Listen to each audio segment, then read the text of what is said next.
Bien, en este segmento, en esta oportunidad, vamos a conversar con la doctora Beatriz Mejía, quien también está participando de los próximos comicios al Congreso de la República. Así que le damos la bienvenida, doctora Beatriz. Estamos justamente celebrando en estos días la semana de la Declaración de los Derechos Humanos. Son ya 70 años que se celebran desde que se dio la presentación de este documento tan icónico y de tanta importancia para la humanidad.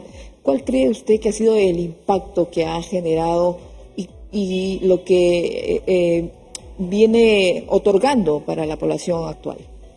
Y mire, bueno, en principio gracias por la oportunidad de comunicarme con todo el mundo Betel. Y es importante resaltar que el afianzamiento de los derechos humanos en el Perú ha seguido todo un proceso.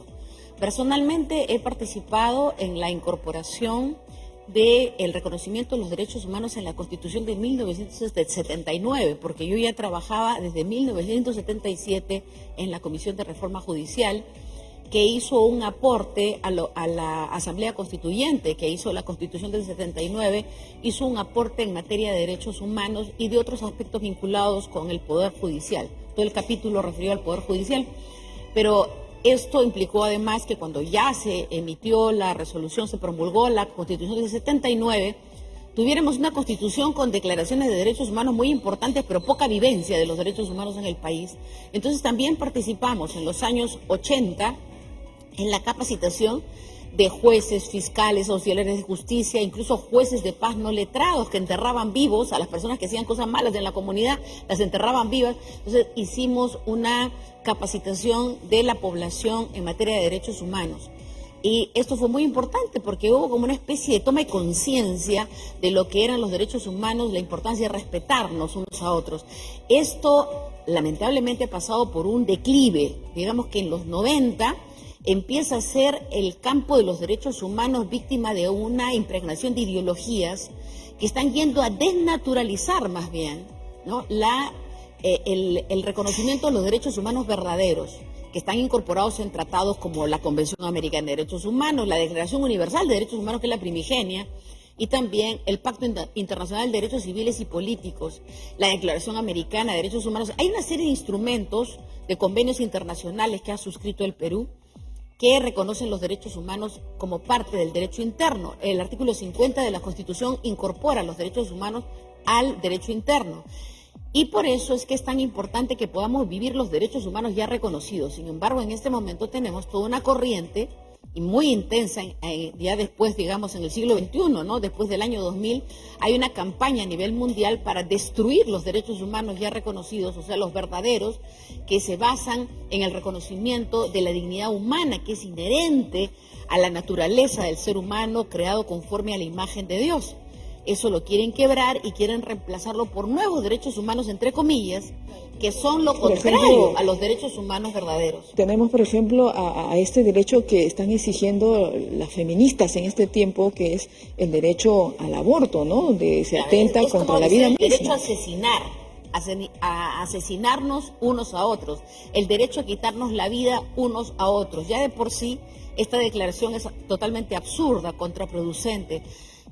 Lo malo o lo que lesiona cualquier valor humano no puede constituir derecho. O sea, yo no, como le decía ayer en un debate a un abogado, el doctor Arbizu, que ha sido procurador, le digo, entonces, ¿por qué no legalizan pues el feminicidio? Ay, pero ¿cómo vas a legalizar el feminicidio? Lo que nos ha costado legalizar, más bien penalizarlo. Y le digo, es que es igual. O sea, matar a una mujer o matar a un bebito que está dentro del vientre de su madre es igual y hasta es peor, pues el pobre indefenso bebito ni siquiera se puede defender. Entonces, el tema de cómo va perdiendo las sociedades del mundo la percepción de lo bueno, lo noble, lo justo, lo digno, es pues un decantamiento moral y espiritual de la humanidad, que es importante que tenga una corriente en contra, una corriente de oposición para rescatar a la misma humanidad de ese declive y promover, digamos, una restauración de los principios y valores que hicieron grandes las naciones. El principio del bien, de la verdad, de la justicia, de la dignidad humana, que son los que reconocen el derecho a la vida, el derecho a la integridad de los niños, a preservar la inocencia, la integridad de los niños. Es tan importante la integridad de la familia. Estos son principios y valores que están inmanentes en el corazón del hombre. Los que somos cristianos reconocemos que tienen un trasfondo bíblico, son principios cristianos, pero estos principios están incorporados como derechos en los tratados internacionales de derechos humanos que hoy día festejamos. Entonces, qué importante darnos cuenta que lo que nosotros defendemos no son posturas religiosas, defendemos la cordura moral de una humanidad que tiene que recuperar el reconocimiento de que los derechos humanos tienen como trasfondo el reconocimiento de la dignidad del hombre.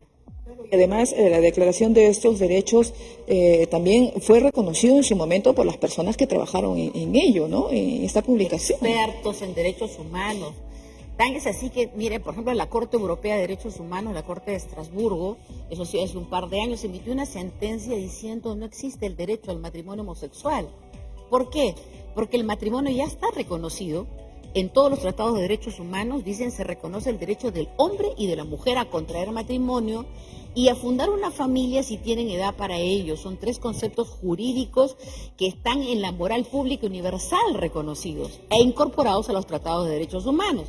Entonces, cuando alguien viene y te dice hay que legalizar el matrimonio homosexual, estos jueces que son expertos en derechos humanos dicen no se puede porque no existe el derecho al matrimonio homosexual, porque el concepto de matrimonio es entre un hombre y una mujer. ¿Y cómo cree usted que las personas que están exigiendo este tipo de derechos, quieren implementar este tipo de leyes, están interpretando esta Declaración Universal? ¿Hay una mala interpretación por su parte o qué es lo que está pasando? Bueno, de que es mala, sí, es muy mala, pero tienen también muy mala intención. O sea, no es que se lo creen, no es que ellos creen que en realidad existe un derecho al matrimonio homosexual o al derecho de los homosexuales a adoptar niños o el derecho a matar a un niño que está en el vientre de su madre. Yo no creo ni remotamente que ellos piensen que eso es un derecho.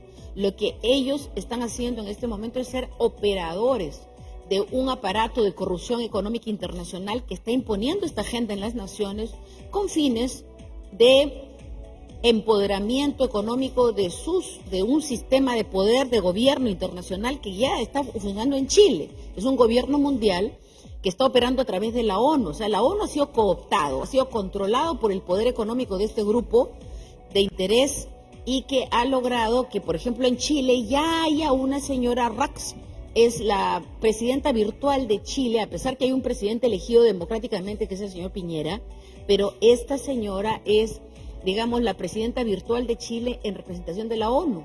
El objetivo es imponernos el gobierno de la ONU y que nos despojen de la soberanía a nuestros pueblos con fines de disponer de nuestro territorio, de nuestras riquezas.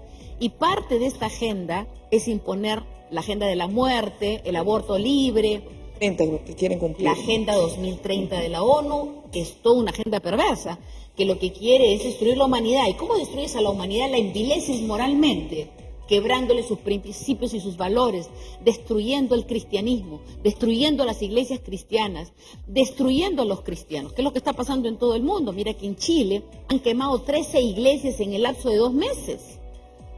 Y han venido acá a Perú. Ahí ha habido gente de esto del movimiento Ni Una Menos de Chile que han venido y estaban el día sábado pasado en Miraflores, en la plaza esta, una manifestación, el Parque Kennedy, estaban con máscaras, pero eran personas que han venido a quemar la iglesia esta central que está en el Parque Kennedy. Y no solo permitimos, en principio porque oramos bastante por esto, para impedirlo, y en segundo lugar porque estuvimos ahí presentes, llenando el espacio y por supuesto ahí ha habido una confrontación, ¿no?, de fuerzas espirituales donde el mal no ha podido prevalecer contra el bien ha prevalecido contra el mal, como siempre el bien triunfa, y no pudieron lograr su cometido. Además, me comentan que la policía les llegó a decomisar botellas con gasolina y mechas, esas mechas que se usan para prender las parrillas, encontraron mechas, o sea que sí había la intención. No, o sea que lo han declarado, y eso es terrorismo. Es muy importante que en este momento se llamen las cosas como son. Tú puedes haber apreciado en algunos medios de información, están sacando una serie de notas periodísticas, incluso artículos de opinión, en contra de los líderes pro vida que están participando en esta contienda electoral para el Congreso. Nos dicen de todo. usan el término evangélico como un insulto, ¿no? O sea que la líder evangélica, ¿no? Como si fuera peyorativo. ¿Y por qué tu fe religiosa tiene que ir como un estigma, ¿no? En el momento que ellos tratan como de desacreditarte y por supuesto dicen que defiendes cosas en contra del desarrollo progresista, de los derechos humanos y cosas por el estilo. Y además están en un plan de descrédito, pero tú ves que el trasfondo es que eso tipifica el delito de discriminación o crimen de odio por razones religiosas. O sea, nos están odiando, nos están discriminando. Que no por quieren ser reconocer, cristianos. ¿no? Es que ellos también entran en este tema de la discriminación. Doctora, el tiempo siempre es cortísimo. Pero hay que denunciar esto porque lo que quieren hacer al quemar nuestras iglesias es terrorismo religioso. Y el querer desacreditar a los candidatos porque son evangélicos o son católicos, o sea, estos son crímenes de odio por motivos religiosos, está tipificado como delito en el artículo 323 del Código Penal y no debemos permitirlo. Tiene un minuto para dirigirse a la audiencia. Bueno, yo les invoco, yo sé que la mayor parte de la audiencia de Betel Televisión es cristiana, no tomen una decisión de votar así nomás, oren antes de votar, tomen el sábado anterior, el día 26 de enero es la elección, el día 25 de enero hagan un ayuno, métanse en oración y decidan votar por quien en su corazón les ponga el Espíritu de Dios. Que Dios los bendiga. Bien, nosotros continuando con el programa, agradecemos a la doctora Beatriz por acompañarnos en esta oportunidad.